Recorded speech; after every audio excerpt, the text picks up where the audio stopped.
Hey everyone, it's Saturday, February 20th, 2021. Welcome to episode 54 of the Ginger and the Beard podcast. I'm AJ, aka The Ginger. And I'm Reese, aka The Beard.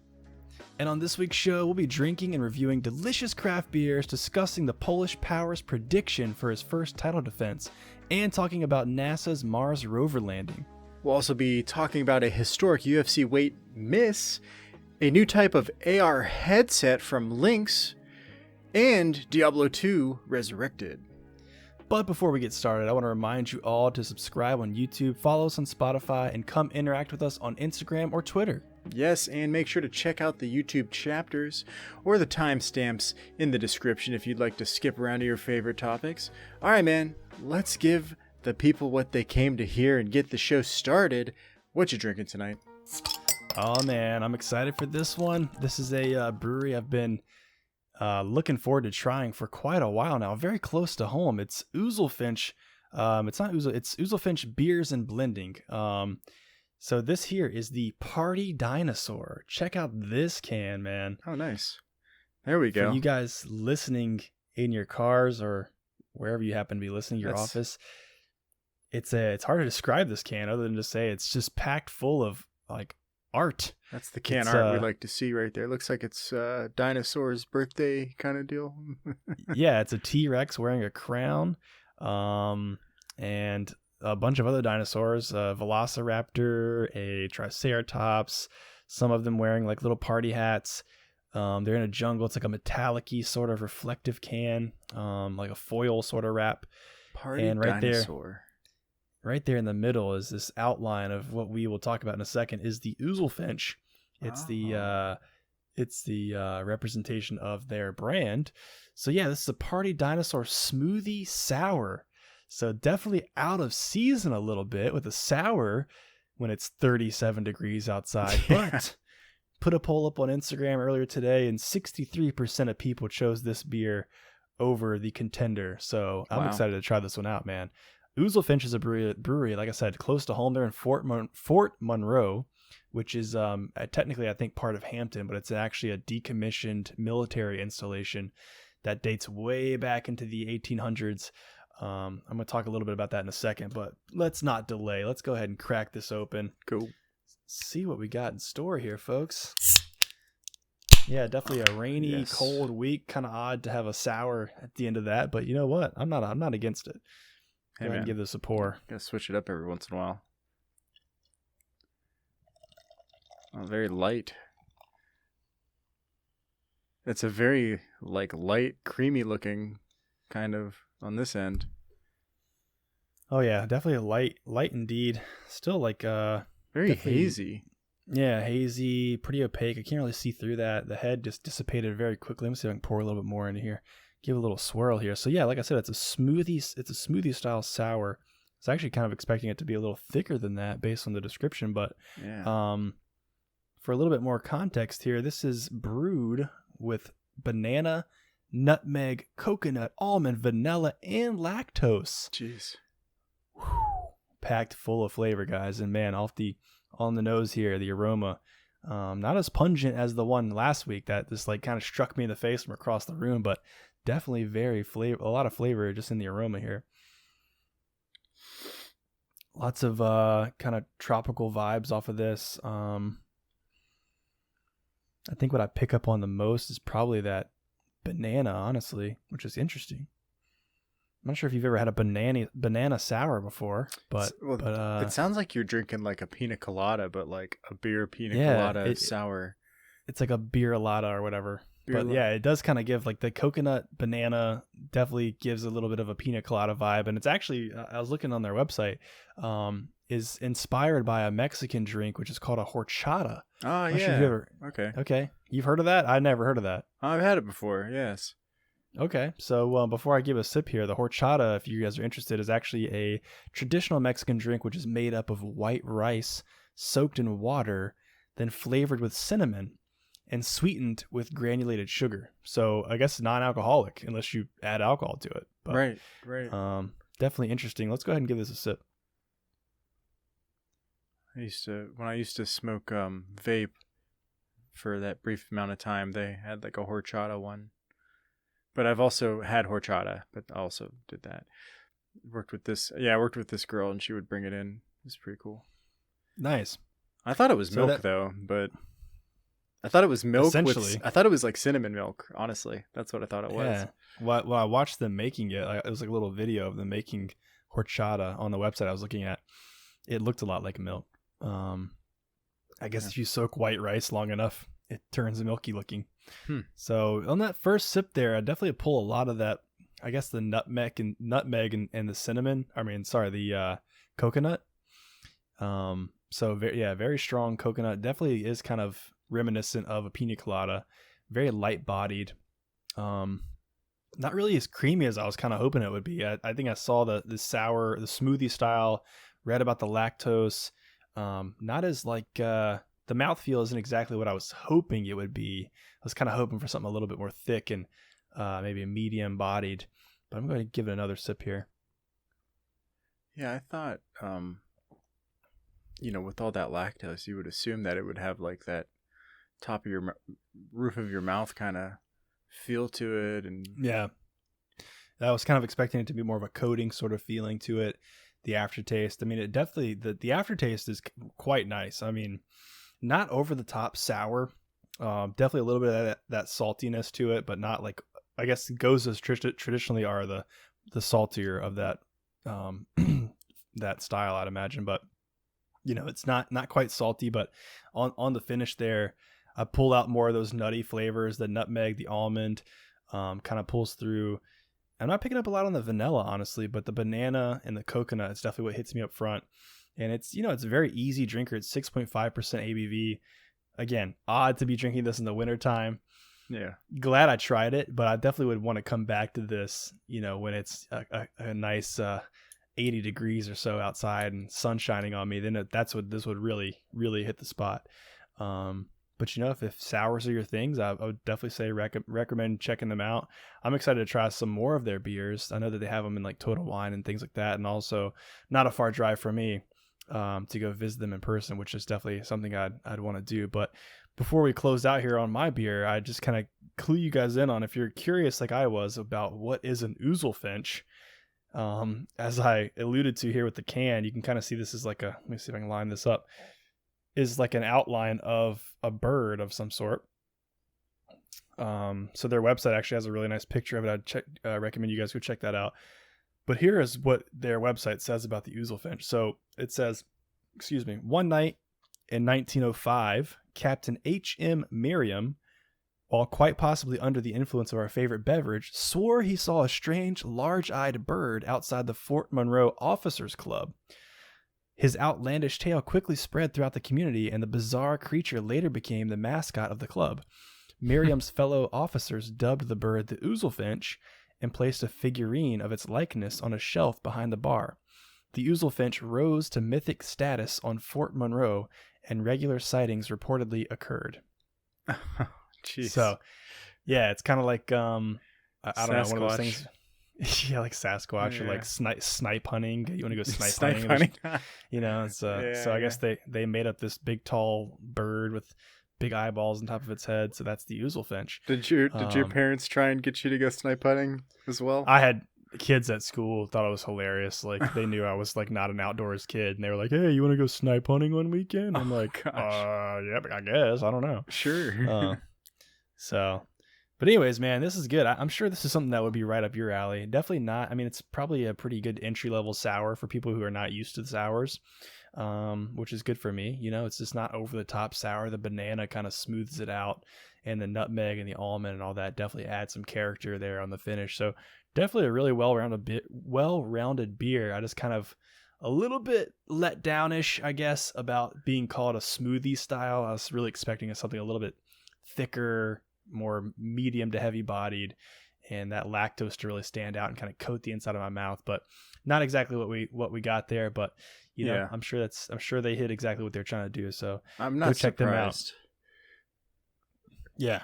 Yeah, definitely go check them out. Yeah, I think Oozlefinch actually, they distribute pretty far too. I think that they have like I don't know if they have like an actual operation in California, but I know that I saw that they actually do distribute in California. So So Reese, you might even actually be able to find some near you. But really, anyways, man. Yeah, wait, I thought they were in Virginia, but they reach all the way out there. Okay, gotcha. Yep, yeah, they got some pretty vast distribution. So yeah, when I see milk, like the milkshake or like smoothie type of deal on the shelf, like I've tried a bunch of them, and like I'd say like a majority of the time, like 4 out of 5, like I get let down, and I'm like, this isn't like what I was looking for. Like I was looking for something like creamy almost, right? And yeah, I mean, I was fortunate enough. Old Ox, I don't know if you've ever had Old Ox, but they're in Northern Virginia, out my way. They had a strawberry milkshake. I can't remember what. I think it was an ale, I'm pretty sure, but I can't remember exactly what it was. And it was phenomenal. So it was like, you got strawberries. It was creamy. It was like the closest I've ever had to an actual strawberry milkshake in a beer. It was great. Yeah. Yeah, so like Drecker is a brewery in North Dakota, I believe. And if you check out their Instagram page, their smoothie sours like look like you're pouring melted ice cream out of a can. Like it's that level. Oh, yeah, dude, it's crazy. But haven't had any of those yet. But anyways, I'd recommend you guys check this out, see for yourself what you think. But I'm excited to hear what you got tonight, man. What are you drinking? What'd you bring tonight? Yeah, man, I got a Bretta Tangerine. That's the name of it. Firestone Walker. I mean, you've probably heard of them by now. I've had them on the show a couple times now. Oh yeah. Never really bringing on any of their lighter beers though. So this is honestly, I don't know how many of their lighter beers I've had. Usually it's a lager or a stout or a porter, like usually something dark and intense, but this here is a Bretta Tangerine. So these guys are out of California, and this is a Berliner Weissbier, whatever. I'm not sure why, but online it said that it was 4.9% ABV, but on this bottle it actually says 6.2%. So yeah, I'm not really sure why it would say that, but I'm just going to go off of the bottle because that's probably accurate. It was bottled May 1st, 2018. Oh, wow. Some age on there. So it's been 3 years almost, right? So yeah, it's been around for a while. And it's fermented with tangerines, like not just any tangerines. They actually went to a native farm right down the road from themselves and got their own like local tangerines, lemons and some other things, and threw them in there. Brewed them, into their beer. Just get them in there. So it says barrel ratio is 100% French oak, so aged in French oak barrels. That's pretty cool. Maturation time is 8 to 36 months. So I think I'm like right at the maturity of this beer. Like I don't think I could let it go for too much longer. Yeah. So I'm very excited about that. The rest of it I can't really, not really. It says Microflora, a proprietary blend of Brettanomyces. Am I saying that right? Is that how you say it? No idea. And yes. Lactic acid bacteria. So, yeah, man. Okay. Pretty excited about this. I guess it was built on the base Bretta Weiss. Not really sure what that means, but they're using 1,000 pounds of Murcott tangerines. And wow. This is supposed to be a very juicy, wild beer with bright, vibrant tangerine goodness. So we're going to find out. That's interesting. We got a nice little... I had to twist the little metal off, like if I was drinking like... This is like a classy beer here, dude. Yeah. What am I getting into? I don't know. You ready for this pop, dude? If this thing goes everywhere, I'm going to be like... I'm going to be so pissed. Oh my God. Can do it. Use those muscles. Oh, boom. Wow, I did. All right. No explosion. Hey, this is a sour actually. Yeah, I can already tell I would imagine so with 1,000 pounds of tangerines. Yeah, this is sour. I think this smells like a farmhouse. Not a Berliner Weiss. It smells like a sour. Let's go ahead and pour it out. Already, oh man, look at the head. There's a lot of head, so I got to pour this a little bit slower. It is clear golden. you can see right through this. It actually looks really nice. You can see like the bubbles forming as you pour it out. Yeah, that's a really nice color, actually. Yeah, wow. You can see right through it, dude. Look at me. Hey. Look at you. How's it going? Look at little Reese in there. Hi there. If anybody's out there watching the video, you can see me through my glass. Really nice. Yeah, so see-through, very nice color. It had about an inch of foam on it. The bubbles were fairly uniform. The bubbles are going away quite fast, actually. Fairly uniform, not 100%, I would say. A lot of medium, a lot of small bubbles. So let's give it a sniff. A lot of acidity. Tons of acidity. It's basically just tartness and acidity. It smells like it's gonna pinch my tongue. Nice. I'm not getting like any tangerines or anything else really. It's just, so let's just go ahead and let's give it a sip. Let's see what happens. I'm expecting a pucker. Oh, that's a pucker. Oh shit. Wow. 36 months of tangerine goodness. Oh my god, dude. This is not a beginner beer. So if you guys if you don't have any experience with sours, stay away from this. Wait, drink gozas, drink, entry-level sours for like 6 months and build up your taste buds, cuz this one will make your face fucking cringe. Yeah, for sure. Let me give it another sip. Pucker up, buttercup.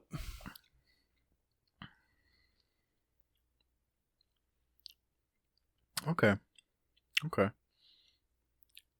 This like taste profile is very complicated. It's like it's hard for me to get past the tartness and the sourness to really like get the flavor profile, but I can taste tangerine. I can taste citrus notes like lemon. I'm getting that, but it wasn't the first sip. It took me like 3 seconds before I could even like start to get those hints. But now that I'm like drinking it and like I've gotten past the tartness, right? After like probably let's do a third sip real quick. Hold on. Yeah, I'm curious, how does yours mellow out? Does it mellow out with the aftertaste a little bit? Yeah, so that first sip is pretty tough. I think the second sip was a lot easier. This third sip was not hard at all. This third sip was very enjoyable. It is so acidic though.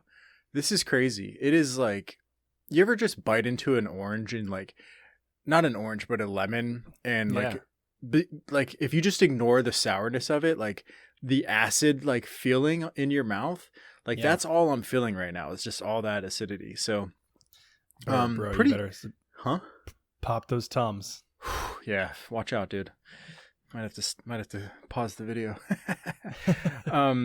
So I got a little bit of tangerine, a little bit of mostly lemon actually is what I got out of this. So very interesting. It's lighter, medium body. Pretty cool, man. I got to say I like it. I would certainly recommend it to people that have been drinking sours for a little while now. Even I think this might even be a little bit more advanced for me. This is like me like hitting my limits actually. And I've had a couple that were like way more intense than this, but like I can actually enjoy this now, where I know 3 or 4 years ago I would have just put this back down. I wouldn't even finish it, but I'm going to finish it because it's enjoyable. So yeah, man, pretty happy about that. Awesome. Sounds good, man. Well, a couple of sour beers over here on our end, but you guys out there, let us know, what are you drinking tonight? Be it the weekend, be it a weeknight, let us know. Any sour beers for you this cold winter? Or are you holding out to the summer? So drop us a line on YouTube, Instagram, Twitter. You know where to find us. But I think now, man, we've got a little bit of UFC news to get into. Yes, sir. We sure do. And we're getting into it now. Oh my God. You know what I just poured out? Sorry, guys. I just poured out the bottom of it into another glass because I wanted to save a sip for my wife. Look at this. Is that all sediment? Like, what is that? Do you see it? Yeah. Yeah, it's all sediment. What is it? It's all sediment. It looks like freaking yeast and like tangerine. Ah, dude, that's what I Wow. missed out on. Hold on now. Hold on. I'm sorry, guys. We're going back a little bit. Look at Rewind. look at this. Look at this. Wow, look at the color difference. Oh yeah. Oh. Need like a label that says like swirl before enjoying or something. Yes, absolutely. And I love this stuff, dude. This is all the yeast and stuff that was sitting at the bottom. Some people don't like this, but fuck it, dude. I love it. Add some character.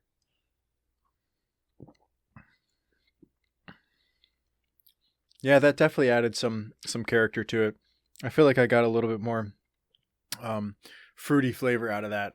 Yeah, but yeah, man. Cool. All right, let's talk UFC. Very nice. Interesting. Well, now you know for next time. Yeah, absolutely. Give it a little roll before pouring. But yeah, so honestly, man, we're in the midst, as we speak, of some UFC action happening. Obviously, tonight's fight night, Derek Lewis versus Curtis Blades. I haven't watched any of the main card at this point. It's 9:30 our time currently, so the main card's probably wrapping up. They might even be into the main event, honestly, but I will have to be catching the replays of this one, unfortunately. I'm excited to see how that turns out, but you guys listening to this right now obviously know how it turned out, so let's focus on some stuff that's happening coming up. So we know Jan Blachowicz, the Polish Power, has his first titled events coming up against Stylebender, Israel Adesanya, and some, a lot of people, ourselves probably included, have kind of said this might be an easy belt for Izzy to move up and take this belt. But interestingly enough, in an interview, I think it was yesterday or 2 days ago, Jan had said that he expects this fight to end in the second round with a left head kick to Israel Adesanya, putting him out KO. He's like, he's visioning it. He's got it in his mind. He might be one of those people where they can just like laser focus on something and like make it come into fruition. So, interesting. Very interesting. He is the champ. I mean, yeah. So I don't know, man. I'm excited to see how this plays out. I think you and I have talked about, we're not sure if Izzy can stand up to that power, but we'll find out. But I thought this was hilarious because we referenced this maybe a couple episodes ago where I don't think we were talking about Jan. I think we were talking about Volkov. We're saying we need him to go to the mountains, or no, who are we talking about going to the mountains and like training? Was it Connor? We're like, we need him to go into the mountains and like lift. Yeah, Rocky IV style, Yeah. So speaking of mountains, part of Jan's interview, he said he was talking about training in the mountains. I guess he was like, the mountains take your power, but when you return to your city, they give it back to you twice more. So I guess he's like training in the mountains at higher altitudes, which makes it like way harder on his body. But when he returns to like regular altitude, he's like supercharged, right? Yeah, Rock Lee taking the weights off, Piccolo taking the weights off, Oh yeah, good old Piccolo, man. Oh dude, we need to nerd out on some Dragon Ball one day. Absolutely, man. I don't think I've ever been more excited as a young child than when Piccolo took those weights off his ankles, and I was like, oh, he took the weights off. Oh my! He's so fast over now. Oh my god! Game over. So, anyways, that was a little quick hitter there. We'll see. We'll see if he can call it, if he predicts it right, man. I mean, what's your take on that? I that's great. I'm still in the, I'm still on Team Izzy. I think this is gonna be like really scary for me. Like I'm gonna be like holding my seat. I'm gonna be like white knuckled and stuff because like Jan's got the knockout power, dude. If he connects, then he might take him out. But Izzy's so elusive and hard to hit. So I think the longer this fight goes, the more chance there is that Izzy could get knocked out. But I mean, we both know how tactical he is, how technical he is. So, I'm still going with Izzy just because of his skill, just pure skill. Yeah. Yeah, no, I think I agree with you on that, man. I think he might just pick Jan apart, but we'll see. I'll be looking out in the second round for a left high kick. I know that. Yeah. So, Izzy's about to get his chance at that belt. Somebody else getting another chance. Ottman Azatair. I don't know how to say that. You guys might recall about a month ago, we talked about how he was cut from the UFC on very short notice after sneaking a guest along with a mystery bag of goodies of some sort. Into the bag? Sorry. What's in the bag? What's in the bag? Into the hotel in Abu Dhabi. I can't remember the name of the hotel is, but anyways, where all the fighters stay. So here was the quote when this happened about a month ago. Here was the quote from Dana.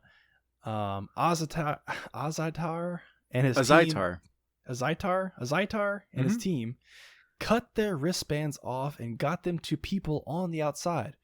White told MMA Junkies Farah whatever as he blah blah blah. This guy got inside the bubble, went through a room, shimmied down 4 balconies, went in through Azatair's balcony, and dropped off a bag of we don't know what.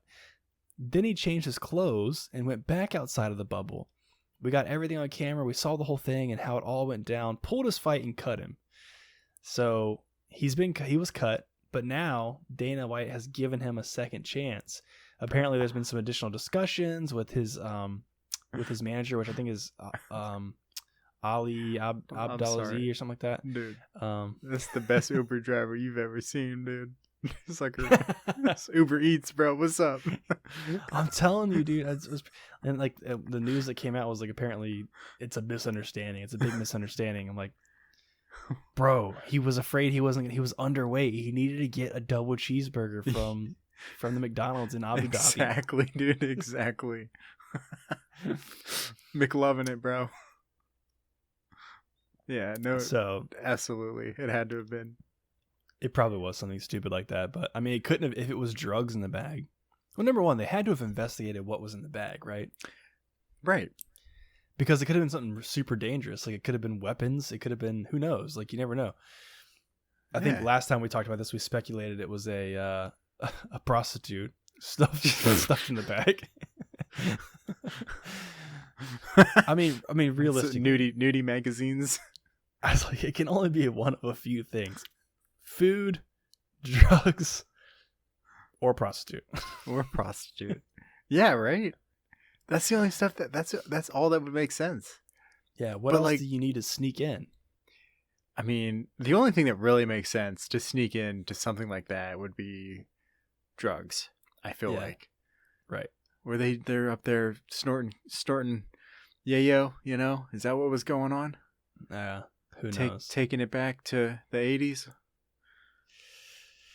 It's hard to say, man. Tony Montana style. What's up? I just hope that one day the news comes out and we find out what was in the bag. But for now, Ottman's got a second chance, and he's still undefeated. So I'm excited to see kind of what he does in the UFC. I'm sure that story is not gonna evade him for some time now. But he's gonna get good for him, I guess. He's gonna get interviewed if he wins after the fight. It's gonna be like, so what was in the bag? Yeah. Joe Rogan in the octagon. Congratulations on your fight, man. It was an honor to call your fight, but the world wants to know what's in the bag. What'd you have in that bag, bro? What'd you have in that bag? Come on, just tell us. What's up? Yeah. Was it a hamburger? We want to know. All right, man. Well, I got. I guess this is. I don't know. This is bad news. That's good news, I guess. This is bad news, and everybody's probably seen it already today. But Alves says eating salmon caused him to miss weight by 11.5 pounds. So Rafael Alves missed weight today. So he's not able to fight today.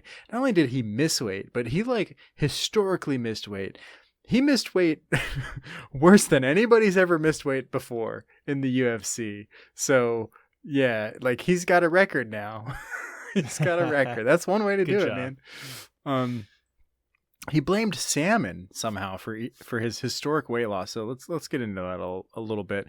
Also, this was his UFC debut, so not a good debut, bro. And also not only was it his UFC debut, but he's coming from the Dana White Contender Series. So Dana White signed him.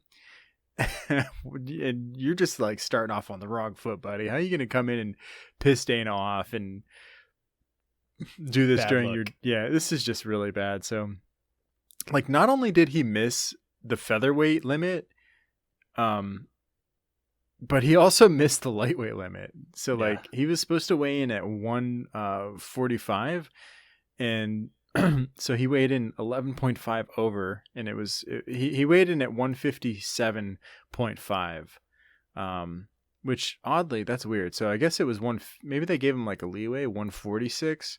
It's supposed to be 145. So yeah, I don't know. I think for non-title fights they get an extra pound. Okay. Yeah. They can get an extra pound. That's cool. That's cool. So, he said to reporters, I ate salmon yesterday and fell ill. Vomit, diarrhea. So the doctor said I had to treat it with water, so drinking water. He only had 2 kilograms left to lose, which is 4.4 pounds, which is, still pretty significant.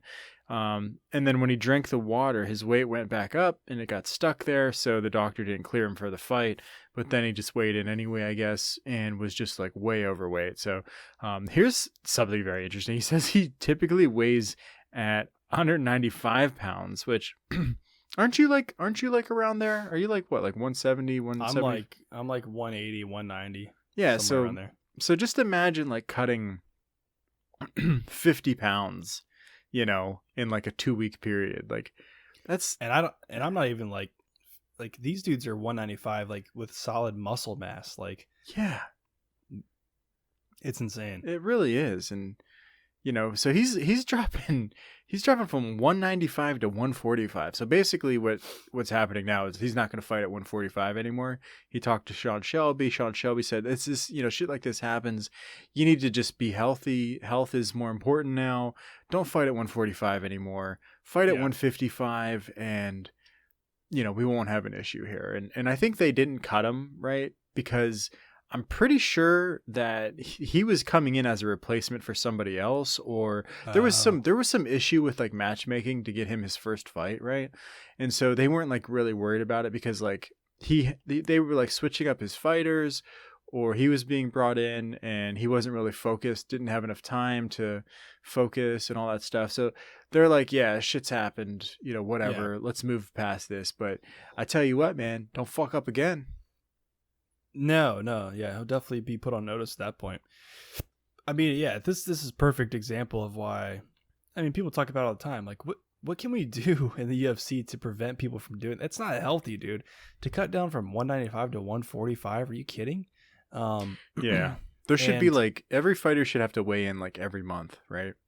It's like they have to do like a monthly, because like they're contractors, but they like contractors have to get like certified and they have to get like permits and stuff like that. So it's like to be a UFC fighter, like, you should have a permit to fight at a certain weight, but to maintain that permit, you have to like weigh in every month.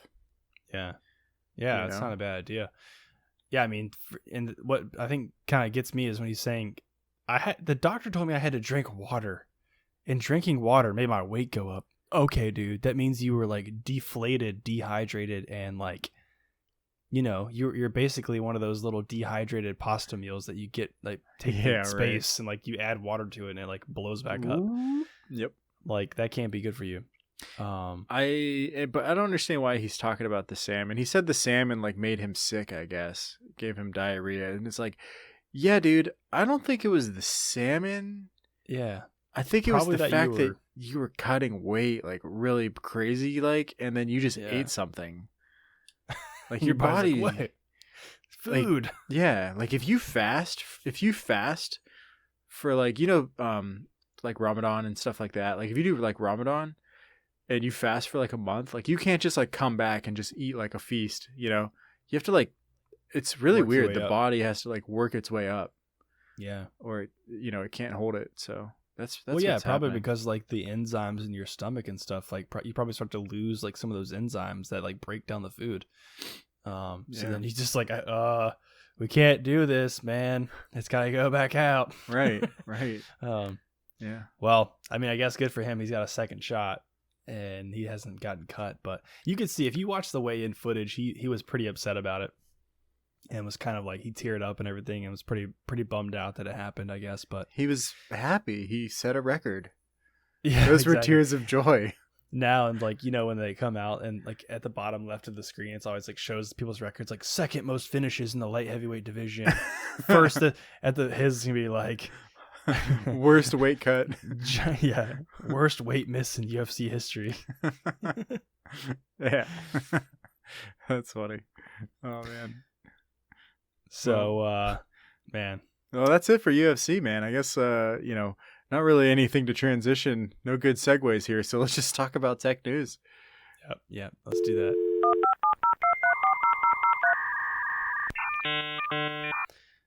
Oh, yeah. All right, man. let's hear what you got for us. Yeah, man. So we got some big news. Unless you live under a rock, you probably already know about this. So NASA, if you don't know NASA, they are the National Air and Space Association. Is that right? Yeah, I think that's right. They sent a vehicle into space, and it traveled for many, many months, and it landed on a big giant planet called Mars. So it's the Perseverance Mars Rover on Thursday, touched down successfully on the red planet. A 7-month journey. That's not crazy to think that it takes 7 months. Right. Not to mention that I don't know how fast it's traveling while it's on its way there. I think it's like pretty damn fast. How fast does Perseverance travel? Like, I wouldn't be surprised if it was like Mach 1 type stuff. 12,000 miles per hour. So 12,000 miles per hour. I can run that. At 7 months, then you're at Mars. So pretty awesome. They landed it right where they wanted to in the Jezero crater. I think that's how you say it. Or Jezero crater. I think that's how you say it. And I found some interesting stuff about it. I mean, obviously, I'm not a space buff. I'm not going to pretend to be. But I thought this was like worth talking about. But interesting fact, it took 5 years worth of research to choose a landing site. Just to choose a landing site. It took 5 years. So there's a team of people that just constantly, day in and day out, are looking at places on Mars to evaluate their, how good they are as a landing zone or whatever. But I think I read they had 60 different contenders as to where they could potentially land this thing, but they chose the Jezero crater because it was once was flooded with water, and it was very close to a dried riverbed. So essentially what Perseverance's mission is to go there and collect ground samples. So it's literally got like this little drill. From what I can tell, it looks like it's maybe like 12 to 18 inches long. Goes down to the ground, collects some samples, and I guess hangs on to them. And eventually the idea is that they're going to send another mission to Mars, get those samples, and actually retrieve them, bring them back to Earth, which will be the first time that's ever happened. What? They're bringing them back? Yeah, pretty intense. So we're going to have to witness an actual launch from Mars. That'd be intense. No shit. So beyond just that, what's really cool about Perseverance is that there's a drone / they call it a helicopter. It's called Ingenuity. I'd suggest you guys go and look up a picture of this thing. It essentially looks like a drone that's got 2 propellers or 2 rotors stacked on top of each other, and like a tiny little like shoebox size, I guess, battery pack or something underneath of it that has a camera installed. But will be flying this thing. It launches. It basically is carried underneath of Perseverance. Perseverance sets Ingenuity on the ground, rolls away from it, and then this thing takes off from the ground, flies around, surveying the land from the air. But it's not like flying way up in the air. It's not flying long distances. Essentially, they've said that it's really just a test flight on Mars. As you guys know, the atmosphere is much less dense than it is here on Earth.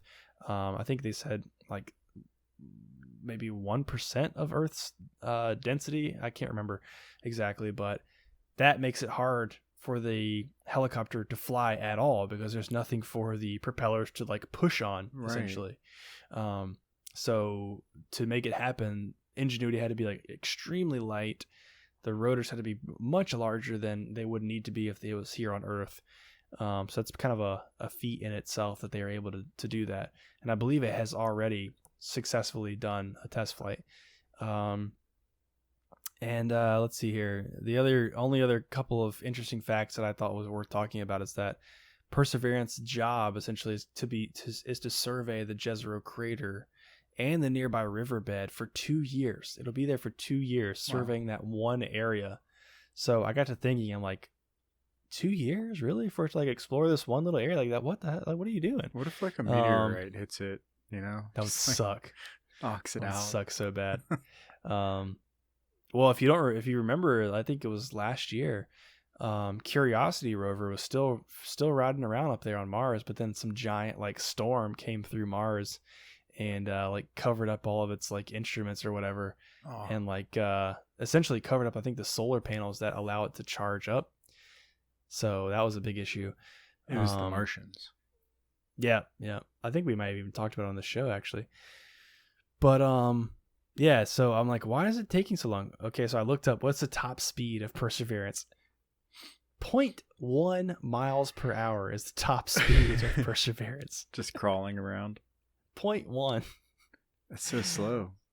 Yeah, so slow, man. So no wonder we haven't found any aliens on Mars. Not at that rate. They're like, okay, here it comes. It's coming. We got plenty of time, bro. Don't worry about it. It's not getting here anytime soon. 5 years to find the spot. 5 years to move a foot. Yep, exactly. So, yeah, man, pretty intense. I mean, yay science, I guess. But I'm curious. Take a guess at how much this thing costs. Oh, jeez, I can only imagine, dude. It's like, I'm just gonna throw a number out there, like 200 million, maybe. No. What? 200 million. You probably pay 200 million just for the lead engineers at at NASA to do it. No, I'm just kidding. $2.2 billion is how much that's chump change. Spacecraft cost. I'm assuming that probably includes not only the rover itself, but probably also the probably also the whatever the spacecraft is that gets it there. So pretty intense stuff, man. Did you get a chance to watch the live stream by chance? I didn't watch the live stream. I did see the news after it had happened though, and I was like, oh man, that's pretty cool. Yeah, it was pretty fun to watch the live stream.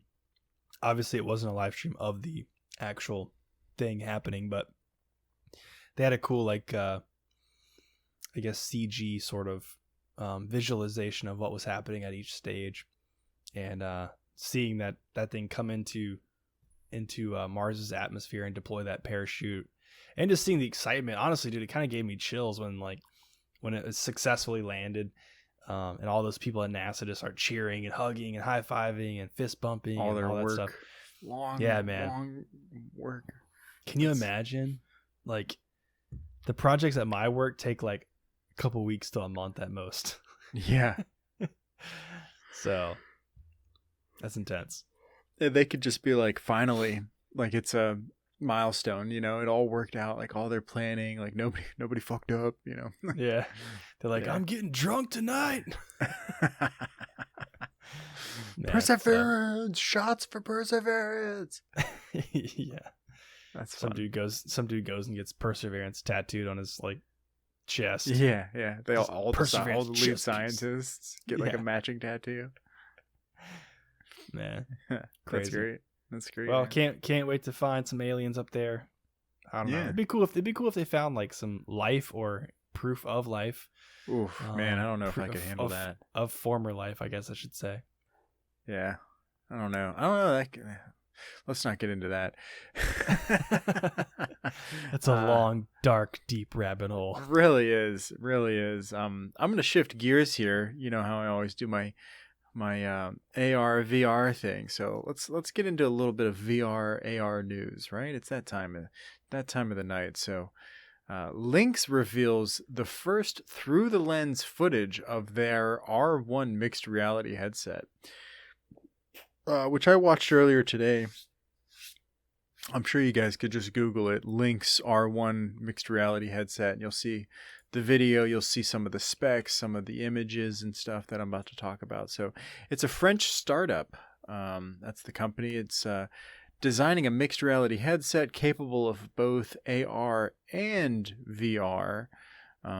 So AR is essentially like you can see through your glasses, and like the world just has like virtual things like represented around like real things, and then virtual reality is like legitimate like spaces that are created from scratch, computer generated, and you're not seeing the outside world at all. They revealed today, Saturday the 20th, the first look through those optics, right? So you got to go watch the video to look through them. It was first announced last year, this headset, and as a standalone headset centered around pass-through augmented reality, which is very interesting. So what that means is that means you're not like looking through your own lenses. Like I have glasses on and I'm seeing the world, right? So I'm seeing the world through my lenses, and like typical AR headsets is like you're looking at the world through your lenses, and then there's like virtual, things like presented. What pass through is cameras are looking at the outside world, and then you're looking at the outside world on a screen inside the headset. So that's what pass through is essentially. A lot of VR headsets already have that. A little bit about the specs here. We got a Snapdragon XR2 processor on this thing, eye tracking, which I'll get into a little bit more, and some unique optics. The first through the lens footage shows that it's not a transparent display like HoloLens or Magic Leap. That's what I'm kind of talking about when I say AR. Like HoloLens and Magic Leap have it where you're looking through your own lenses and then they put stuff around you. It's a video pass-through augmented reality, which means cameras are feeding the outside view into the headset. I already said this, but I'm going to say it again. Display while the virtual optics are rendered onto the scene or screen. The benefit of using video pass-through to achieve AR is that the virtual objects can be completely opaque and appear more realistic. So rather than just like putting them on your screen, which could cause some issues, they're able just to like, mess with the actual video feed and, alter things to make it look better, which I think is a much better idea in my opinion. With existing transparent AR headsets, virtual objects are partially transparent because transparent displays can't fully block incoming light. So like, even if you're looking through it, like there's going to be some transparency no matter what. Right. Which makes sense. It's designed to minimize the bezel occlusion, which basically is just like around when you're looking through like an AR or VR headset, like it's not like you could see like 360 around your eye. Like you're going to see like the lenses at some point, right? Like you're going to see, like I could see my lenses right now. Like it's supposed to get rid of that and make it so that like when you have it on, it's supposed to feel like you're just looking through your own eyeballs. Right. So that's going to be pretty cool. And, so it hides an eye tracking camera directly behind the lenses as well. You can go look at this image online of how it works. You do see some in the video, at least you see some artifacts from the 4 prisms that come together to present a singular image. And just kind of wondering if that's going to go away when you put them on your eyes. Or I would assume that you're not going to be able to see the artifacts of it. Like, have you ever seen like eye floaties in your eye, like when you're looking at stuff? Eye floaties? Yeah. Like little like sparkles? No, not sparkles. Like if you like got hit in the head or something, but like inside your eye, there's like stuff floating around. Believe it or not. And if you look into your eyeball with like a light and like take a picture of it, you'll see that there's like stuff floating around in there. Okay. And so like that's what I assume they are talking about when they talk about like these artifacts and whatnot. So like there's just like little things that are in your eye that like your brain actually blocks them out, right? Your brain actually prevents you from like seeing them, but they're there and you can take pictures of them. Okay. Which is crazy. I know. Same with like all the veins and stuff in them. Like you don't see the veins, but there's veins there. You're like looking through it all. Okay. Yeah. So that's what I think they're thinking of, and I'm hoping that I would assume that it's not really visible with the naked eye because that would like totally ruin it. Yeah. So anyway, that's it, man. That's the news about it. It's expected to launch this year, priced under $1,500. So I certainly won't be picking it up because that's outside of my price range. But excited to see these come out. Excited that this is becoming a thing. I think within like the next 5 years, there's probably going to be like a more consumer viable option where it's like less than, let's hope, like $300, because I could probably buy something like that to fiddle around with. But until then, I'm out of the AR game, bro. So what are your thoughts on all that? I feel like I just gave a lot of information. No, yeah, definitely a lot of information, but priced under $1,500, $14,999. Exactly. Not 14.99 and 99 cents. Yeah, $1,499.99 rounded to 12 small payments of. Yeah. Yes. I don't know, man. It's pretty cool. I'm looking at pictures of this thing right now. You guys should go check it out. Just Google Lynx R1, Lynx R1. Did they have to make it so like creepy looking? Yeah, like probably. Like okay, so I mean, I guess it makes sense, right? But the lenses that are providing the pass-through video are perfectly positioned where your eyeballs would be. So it's just but on the outside of the headset, so like it looks like eyeballs. Yeah. So like to a third Those party, are the cameras. not wearing, yeah, the cameras. Like, so somebody walks into your room while you're VRing it up, VR and an AR, and they look at you. They're like super creeped out. What if they like do like a blinking mechanism, right? Like, I was literally gonna say, hey, what's up? I think you should put like some. If I were to ever acquire some of these, if I scrape together $1,400.99, I would put some like fake glue on eyelashes. No, dude, the googly eyes. Yeah. Oh man, I don't know why they just look so. That's like kind of creepy. I mean, I guess it has to be that way, but I think it's interesting. I mean, obviously they're not the first to do pass-through video, right? Doesn't not the Rift, but the Vive, doesn't the Vive do pass-through? Well, the Rift does too. I don't know about the Vive, Rift does actually. pass-through? Yeah, the one that I have has, but it's the only weird thing is it does pass-through, but it's all black and white. Oh, that's lame. Yeah, right. It's all black and white, which I agree is like pretty freaking lame, dude. So I guess the unique selling proposition here is the two lenses, the two cameras, so that it represents left eye, right eye. Yeah, is that what it is? Well, it's just the eye tracking. I think the eye tracking is probably the biggest one, and the pass through video. Those are that's the combination of those two things. Yeah, yeah, that's where the value is right there. Yeah, I mean, I guess having the two cameras, you definitely would get a wider field of view with your pass-through as opposed to a single camera, it would seem, and probably also higher resolution. Well, I'm pretty sure like this headset that I have here does double cameras too.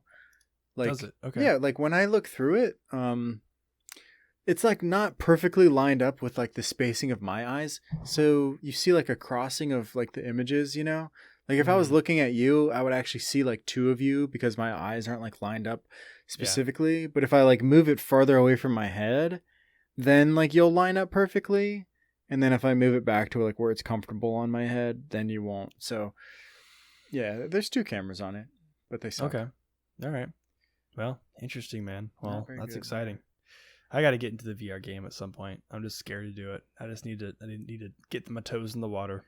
Well, see if you can find like a used one, man. I'm sure you could for like dirt cheap. Get like the original Rift just to try it out, or take the plunge. Yep. Wait for maybe Quest 4 to come out and just get it, dude. Might have to. We'll see. Yeah. All right, man. Well, I think we got some video game news, and we'll close this bad boy out. All right, man. Tell me about it. I already know you've been having some fun with Rage 2, free on Epic Game Store. Yes, sir. Rage 2 released on the 18th. That's 2 days ago for us, for you and I, for you folks out there listening right now. If it's before the 23rd, I believe the 23rd was the cutoff date. If it's the 22nd, or if it is the 23rd, please hurry up and go to Epic Games and snatch this game for free, even if you don't plan on playing it right away. It's a $60 game. It is full priced. It's a, what do you call that? What do you call those games that are $60? What do they call it? Not flagship. AAA. Yeah, guys, come on, $60. If you're not going to play it now, maybe we'll play it for 2 years from now. It's a $60 game. Rage 2. I never played Rage 1. Did you? Dude, I'd never even heard of this game until they came out with it. And I was like, what is this? I'm so confused. Like, my thoughts on it were, but they already, like, it's published by Bethesda. And I'm like, but Bethesda already has an open world post-apocalyptic franchise. Yeah. Why do they need another one? Yeah. Doesn't this, like, hurt them? I don't understand. I don't know. I don't understand it myself. And it also is very Borderlandish. So I was like, okay, Borderland, Fallout. It's kind of like a cross between the two. Yeah. I I don't know. I'm not sure what the business logic is there, but I can tell you I've played the game. I got it for free, Rage 2. I didn't play Rage 1. But the kind of the plot of the game essentially is apparently an asteroid struck Earth, and it did all of that carnage, and then people were like rebuilding, and it was like all good and dandy, I guess. And then this other big robot guy started causing chaos, and I can't remember what they call him. It's something like with an A. Captain the Chaos. Oh shoot, was it the? Anyways, whatever. Bunch of bad guys. Amazing robot. Yeah, I don't know what his name is, but anyways, so in Rage 2, you're now trying to defeat this guy. That's kind of the plot of all video games. There's one central bad guy and his bunch of bad guys. Anyways, it's an open world game, post-apocalyptic, like we mentioned. Lots of weapons, lots of vehicles. You can customize your guns, you can unlock things, but it's very Fallout-y at the same time. So it's like you're constantly running around collecting scrap and collecting like little metal objects and random boxes of things and looking for crates that are full of ammo and health and all these different things. There's no food and water aspect to it as far as I can tell so far. So you don't got to keep your person fed and hydrated and all that good stuff. But I've only played about 2 hours of the game so far, so I don't really have a lot of insight into it, but I can tell you it's a lot of fun. The mechanic of shooting, running, you can slide, you have these different abilities where you can like push people back, or you can dash, or you can do the different things.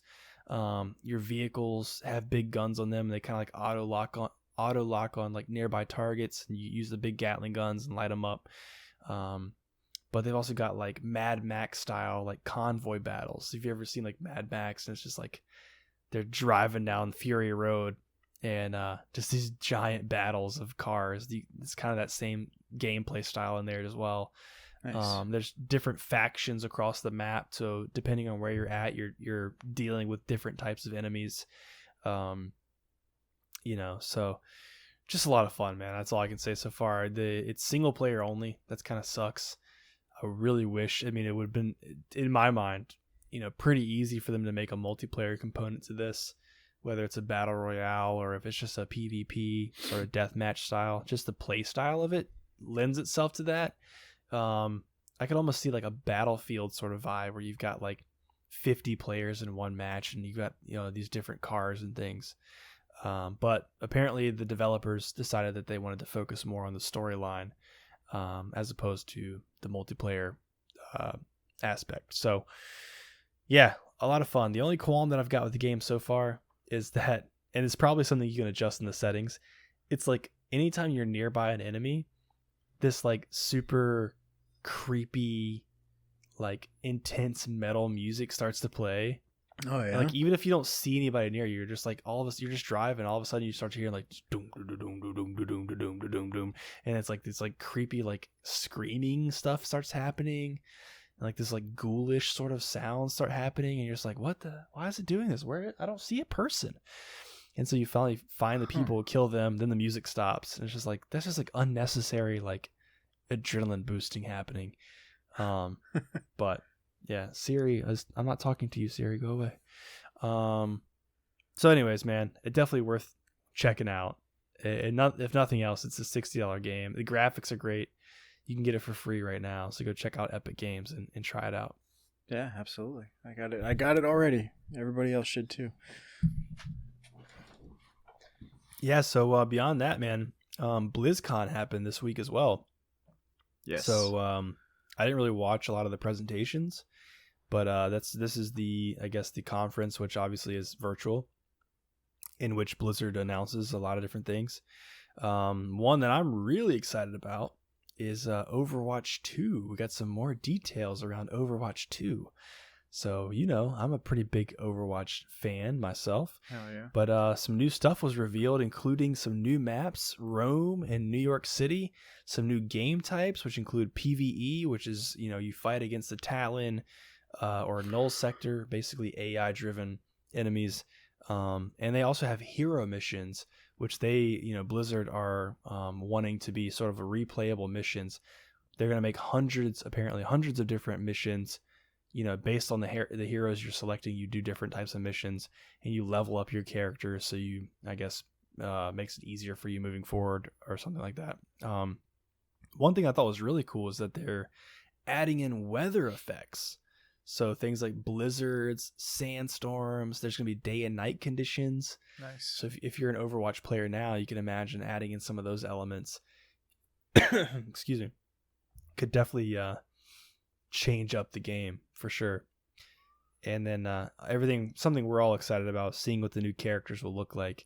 So we're getting the same heroes with the addition of a couple new ones, but they've released some new character models, so you can go check those out online right now. They've released an updated design for Pharah, McCree, Reaper, and Widowmaker so far, and I'm sure we'll get more of those soon, but they all have slightly revised looks. As far as a release date, there's nothing that's been confirmed yet. Can't remember the gentleman's name right now, but he's like kind of the lead at Blizzard, is basically saying like it's kind of a it's done when it's done sort of situation. One of their core values is quality of the games, so they don't want to release something that's not completely done and that has a bunch of issues. So they're just gonna take their time, make sure they get it right the first time. So excited to get more details on that, and hopefully one day in the future get our hands on it. Do you think this is gonna turn into like a Call of Duty kind of thing, where like every couple of years they start releasing a new Overwatch? But it's like not a whole lot's changed. They just added some maps, maybe a couple more characters, you know? I don't think so. I think that what they're doing for this one is is a big enough change to constitute a new title. Number one, Overwatch 1 came out in 2016. So people have been playing this game for 5 years now. And since then, they've probably added maybe, 5 or 6 new heroes. Maybe not much, right? Like... maybe 5 maps. They constantly change things. I think each month there's a content update where they're leveling out weapons, making sure nobody's too OP. They'll buff some characters, make them a little bit stronger. They've in the past they've changed weapons for heroes. They've given heroes different abilities. They've changed up their like special powers, things like that. Changed up their ultimates in the past. For instance, Mercy, which is like the most popular, most powerful healer of the group, her ultimate used to allow you to resurrect anybody within the specific radius of her ability, right? So she could potentially revive like 5 enemies or 5 friendlies at the same time. Now her ultimate is completely different. She floats up in the air and can heal a big crowd of people at the same time. And the resurrection feature became one of the just rechargeable sort of features where she can resurrect one person at a time. So they've done things like that where they're making adjustments, keeps it fresh. Obviously they've introduced new levels as well, but I think now with introducing new character designs, new new game modes, and weather conditions, new graphics, things like that, I think this is big enough for them to constitute a new title. So I don't know. I definitely don't see it being just like Call of Duty. Yeah. Okay. And that in the article I was reading, the interview, that was kind of the big point of contention too, is like what makes this a new title versus just a big update for Overwatch. So that's something that they talked a lot about. So yeah, I'm excited to see more game modes. I think that would be like the coolest thing, is if they could add some more, PvP or PvE game modes, so hopefully they release, it's not just like defense or, like your standard. How many are there? There's like 3 or 4 different game modes now, I think. Yeah, you've got capture the objective essentially, and then you've got I don't know what you technically call it, but you're essentially escort. I think you call it escort. You're escorting something to an objective, right? And then they've got like a deathmatch style, which is not as popular as their other modes, but yeah. So I want to see some more creativity there, because I feel like that's their chance to like, expand on their portfolio of match types and make things more interesting, but yeah, I guess we'll find out. So I'm excited for it, man. Anything they do is going to be fun, because they do a great job at everything they do. So a little bit more coming from BlizzCon. Blizzard announces a Diablo 2 remaster. It's called Diablo 2 Resurrected. It was announced at BlizzCon. I think it was like the last day of BlizzCon might have been the first day. I can't remember. I didn't watch any of BlizzCon. I just saw the news like as it was coming out. So Yeah. It's been a long rumored, makeover, but it's now been officially confirmed. It's going to be on the Nintendo Switch, PS4, PS5. It's going to be on your PC. It's going to be Xbox One, Xbox Series X, all later this year. And the technical alpha for PC is coming soon. You can sign up if you would like at diablo2.blizzcon.com. I went ahead and signed up. Can't fucking wait, dude. I'm so excited for this, by the way. Because, dude, I played Diablo was the first PC game I ever played, and I spent countless hours on it, days probably. And then Diablo 2 came out, and like everything changed. Everything changed. I spent so much time. I love that. I've gone back and played that game like 5 years ago, like 10 years ago, like I've gone back and played it like a bunch of times, and it's never really like lost its. Like, it's a nostalgia feeling. It's really never lost its like shine for me. It's always been awesome. So super excited to see them, making it look nicer. So they're taking the 2D sprites and paints, and they're going to paint over them. Basically, it's going to be fully 3D rendered models now. The game's new graphics can display in up to 4G resolution, but you can also toggle back to the original nostalgic graphics by pressing a button. Take me there. They're promising 7.1 Dolby surround support. Take me there. 27 minutes of remastered cutscenes. I can't wait to watch those cutscenes again, but I can't wait to watch them remastered and like just see like more details and crazy stuff there. Because like, if you've never watched the cutscenes from that game, like honestly, dude, I love those cutscenes. I love the lore behind Diablo. It's freaking awesome. And those cutscenes, like, just I could go back and watch them. I went back and watched them like late last year. I swear to God, I went back. It was awesome. So all 7 classes are going to be there. The bosses will return. Like everything's supposed to stay the same. Blizzard didn't even change any of the game's itemization or balance. So it's all going to feel like it felt originally. So features cross progression for saves and will run players $40, $39.99 later this year. So you can play on your PC and then go play on your Xbox and then go pick up your Switch and do it that way. That's awesome. I wanted some more information on Battle.net and the release date, but I guess we don't know the release date yet. We got to get through the alpha.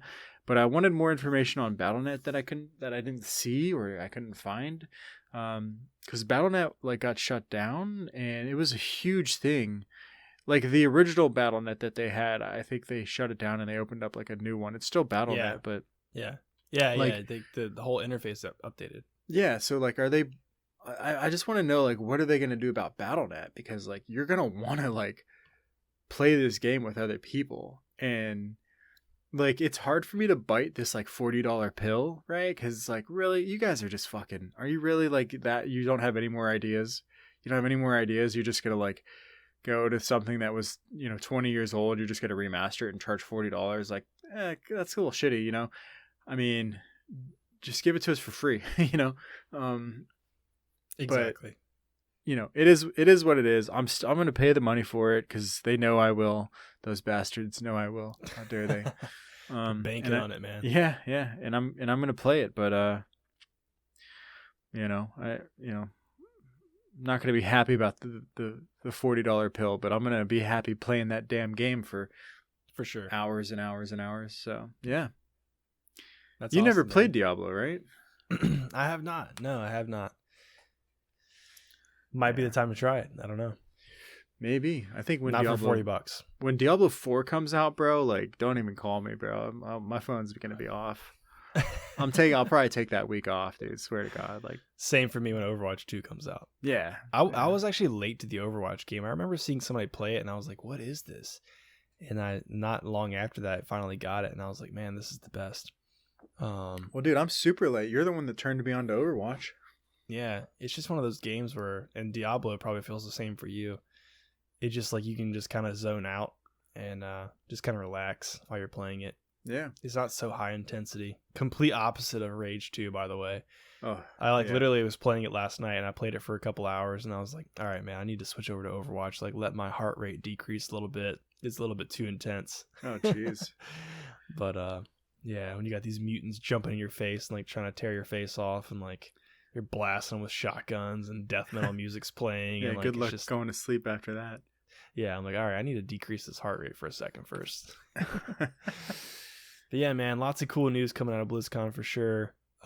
This is the kind of the time of the year I feel like where things start to heat up a little bit with the summertime. And obviously the closer and closer we get, to later parts of the year when more stuff comes out. But exciting stuff. But I think that about does it, man. Unless you got anything else. Nah, man, that's it. Take us out.